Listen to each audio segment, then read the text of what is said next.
Ritual na pampaamo para sa masungit na manugang. Palagi ka bang inaapi ng manugang mo? Mababa ba ang tingin sa'yo at walang utang na loob? Para bang wala kang nagawang mabuti at palagi na lang masama ka? Huwag kang mag-alala, kapatid, kasi may pag-asa pa. Hihingi tayo ng tulong mula sa Sagrado de Familia or Holy Family. Ang Holy Family ay ang ehemplo natin sa ano nga ba ang maayos na pakikipagkasunduan sa isang pamilya. Sila ang makakatulong sa'yo sa pakikipag-usap mo ng maayos sa iyong manugang. Sila ang makakapagpalambot ng puso at isip ng mga manugang na makunat. Sindi ka ng puting kandila sa umaga at sa gabi, tapos magdasal ka ng 3 Ama Namin, 3 Aba Ginoong Maria at 3 Luwalhati, tapos banggitin mo ang buong pangalan at birth date ng manugang mo. Mas maganda kapag may picture ka ng manugang mo na ilalagay mo din sa altar, at mas maganda na meron kang imahe ng santos nga na Sagrado de Familia or Holy Family sa altar mo. Hilingin mo lang na sana ay maging maayos ang pakikitungo ng manugang mo sa iyo, palambutin ang kanyang isip at puso, bigyan siya ng pangunawa sa kanyang isipan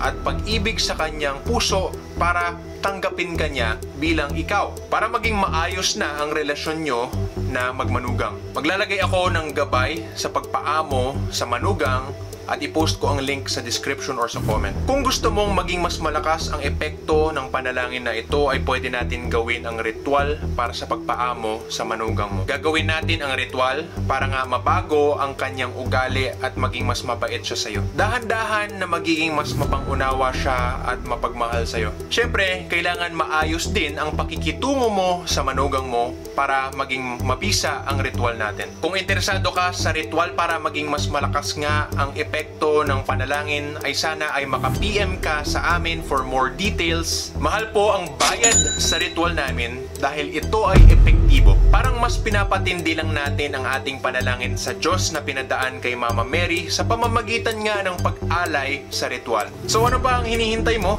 Paamuhin na natin ang manugang mo na masungit sa'yo. Salamat po at God bless.